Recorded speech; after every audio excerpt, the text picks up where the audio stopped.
ಮಾಜಿ ಪ್ರಧಾನಿ ಮನಮೋಹನ್ ಸಿಂಗ್ ವಿಧಿವಶ ಹಿನ್ನೆಲೆ ಬೆಳಗಾವಿಯಲ್ಲಿ ನಾಳೆ ನಡೆಯಬೇಕಿದ್ದಂಥ ಕೈ ಸಮಾವೇಶ ರದ್ದಾಗಿದೆ. ಸಿಪಿಇಡಿ ಮೈದಾನದಲ್ಲಿ ನಡೆಯಬೇಕಿದ್ದಂಥ ಶತಮಾನೋತ್ಸವ ರದ್ದಾಗಿದೆ. ಸುವರ್ಣಸೌಧದಲ್ಲಿ ಗಾಂಧಿ ಪುತ್ಥಳಿ ಲೋಕಾರ್ಪಣೆ ನಡೆಯಬೇಕಿತ್ತು, ಅದು ಕೂಡ ರದ್ದಾಗಿದೆ. ಅಂದರೆ ಕಾಂಗ್ರೆಸ್ಗೆ ಸಂಬಂಧಪಟ್ಟಂತೆ, ಸರ್ಕಾರಕ್ಕೆ ಸಂಬಂಧಪಟ್ಟಂತೆ ಯಾವುದೇ ರೀತಿಯ ಕಾರ್ಯಕ್ರಮಗಳಿದ್ದರೂ ಕೂಡ ಅವೆಲ್ಲವೂ ಕೂಡ ರದ್ದಾಗಿದೆ. ಇನ್ನು ವಿಪಕ್ಷ ಅಥವಾ ಇನ್ನು ಬೇರೆಯವರಿಗೆ ಅವ್ರ ಕಾರ್ಯಕ್ರಮಗಳನ್ನ ಅವರಿಗೆ ಬಿಟ್ಟಂಥದ್ದನ್ನು ನಿಲ್ಲಿಸಬೇಕಾ ಅಥವಾ ಹೇಗೆ ಅಂಥೇಳಿ ಬಹುತೇಕ ಎಲ್ಲರೂ ಕೂಡ ನಿಲ್ಲಿಸ್ತಾರೆ. 1991ರಲ್ಲಿ ರಾಜ್ಯಸಭಾ ಸದಸ್ಯರಾಗಿದ್ದರು. 98ರಲ್ಲಿ ಲೋಕಸಭಾ ಚುನಾವಣೆಗೆ ಸಿಂಗ್ ಸ್ಪರ್ಧೆ ಮಾಡಿದರು. 2004ರಲ್ಲಿ 13ನೇ ಪ್ರಧಾನಮಂತ್ರಿಯಾಗಿ ಪ್ರಮಾಣ ವಚನ ಸ್ವೀಕರಿಸಿದರು. 2 ಬಾರಿ ಪ್ರಧಾನಮಂತ್ರಿಯಾಗಿ ಸಿಂಗ್ ಕಾರ್ಯನಿರ್ವಹಿಸಿದ್ದಾರೆ. 2009ರಲ್ಲಿ ಮತ್ತೊಮ್ಮೆ ಪ್ರಮಾಣ ವಚನ ಸ್ವೀಕರಿಸಿದರು. ಭಾರತ ದೇಶದ ಆರ್ಥಿಕ ಸುಧಾರಣೆ ಮಾಡುವಲ್ಲಿ ಅವರು ಯಶಸ್ವಿಯಾಗಿದ್ದರು.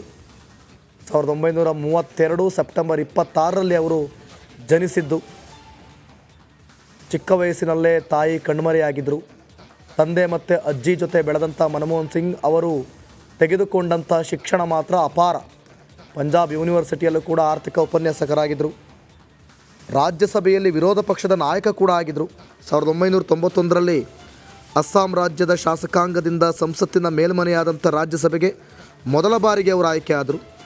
ಅದಾದಮೇಲೆ 1995, 2001, 2007 ಮತ್ತು 2013ರಲ್ಲಿ ಮರು ಆಯ್ಕೆ ಆಗಿದ್ದರು. 1998ರಿಂದ 2004ರವರೆಗೆ ಭಾರತೀಯ ಜನತಾ ಪಕ್ಷ ಅಧಿಕಾರದಲ್ಲಿದ್ದಾಗ ರಾಜ್ಯಸಭೆಯಲ್ಲಿ ವಿರೋಧ ಪಕ್ಷದ ನಾಯಕರಾಗಿದ್ದರು.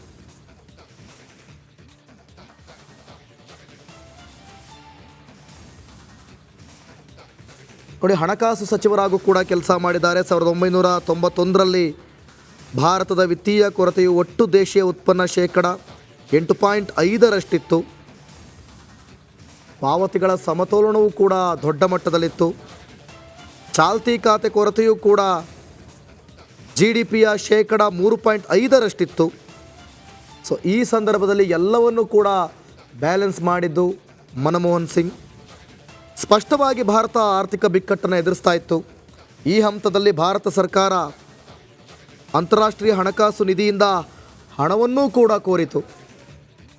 ಅದು ಭಾರತಕ್ಕೆ ಆರ್ಥಿಕ ಸಹಾಯವಾಗಿ ಮಾಡುವಾಗ ಭಾರತದ ಆರ್ಥಿಕ ನೀತಿಗೆ ಸಂಬಂಧಿಸಿದಂತೆ ಹಲವಾರು ಷರತ್ತುಗಳನ್ನು ವಿಧಿಸಿತ್ತು.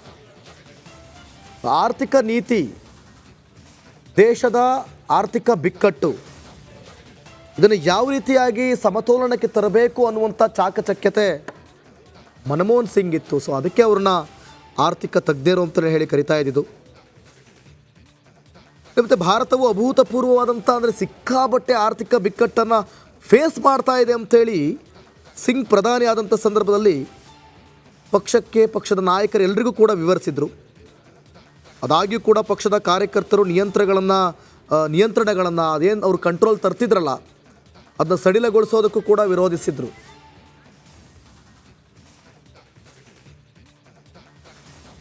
ಮಾಜಿ ಸಚಿವರಾದಂಥ RV ದೇಶಪಾಂಡೆ ಅವರು ದೂರವಾಣಿ ಸಂಪರ್ಕದಲ್ಲಿದ್ದಾರೆ. ಸರ್ ನಮಸ್ತೆ.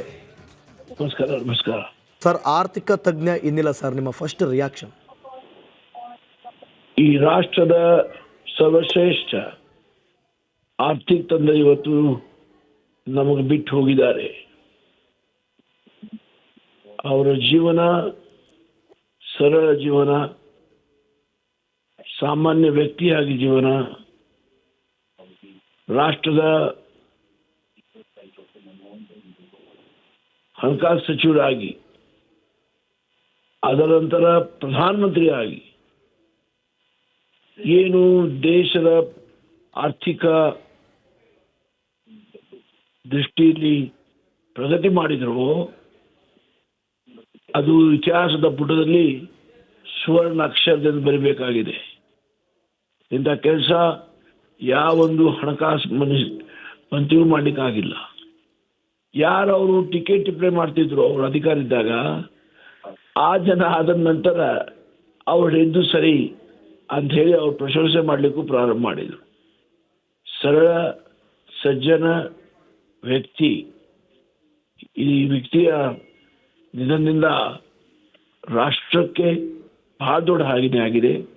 ವ್ಯಕ್ತಿಗತ ಆಗಿ ಸಹ ನಾವು ಒಳ್ಳೆ ಪರಿಚಯ ಇತ್ತು, ನನಗೂ ಹಾನಿ ಆಗಿದ್ದಂಥ ಈ ಸಂದರ್ಭದಲ್ಲಿ ದೇವರು ಅವರ ಆತ್ಮಕ್ಕೆ ಶಾಂತಿ ಕೊಡಲಿ, ಅವ್ರ ಕುಟುಂಬದ ಸದಸ್ಯರಿಗೆ ಈ ಒಂದು ದುಃಖ ಸಹಿಸುವ ಶಕ್ತಿ ಕೊಡಲಿ ಅಂತ ದೇವರಲ್ಲಿ ಪ್ರಾರ್ಥನೆ ಮಾಡ್ತೇನೆ. ಸರ್, ನೀವು ಕೂಡ ಕಂಡಂತೆ ಬಹುತೇಕ ಅವರ ಎಲ್ಲ ಯೋಜನೆಗಳನ್ನು, ಅವರ ನಿರ್ಧಾರಗಳನ್ನು ನೋಡಿದ್ದೀರಿ. 2009ರಲ್ಲಿ ಇಡೀ ಭಾರತ ದೇಶ ಆರ್ಥಿಕ ಬಿಕ್ಕಟ್ಟನ್ನು ಎದುರಿಸ್ತಾ ಇತ್ತು. 2ನೇ ಬಾರಿ ಅವರು ಪ್ರಧಾನಮಂತ್ರಿಯಾಗಿ ಪ್ರಮಾಣ ವಚನ ಸ್ವೀಕರಿಸಿದಂಥ ಸಂದರ್ಭದಲ್ಲಿ ಅದನ್ನು ನಿವಾರಿಸುವಲ್ಲಿ, ಸಮತೋಲನಕ್ಕೆ ತರುವಲ್ಲಿ ಅವರು ಯಶಸ್ವಿಯಾಗಿದ್ದಾರೆ. ಇದ್ರ ಬಗ್ಗೆ ಏನು ಹೇಳ್ತೀರಿ ಸರ್? ಆಗಿದ್ದಾರೆ ಅಂದರೆ ಅದು ಅವ್ರ ಬುದ್ಧಿಮತೆ, ಅವ್ರ ದೂರದೃಷ್ಟಿ ಅದರ ಮತ್ತು ಅವ್ರ ಸರಳತೆ. ಯಾಕಂದರೆ ಒಬ್ಬ ಅರ್ಥತಜ್ಞ ಆಗಿ ಅವರು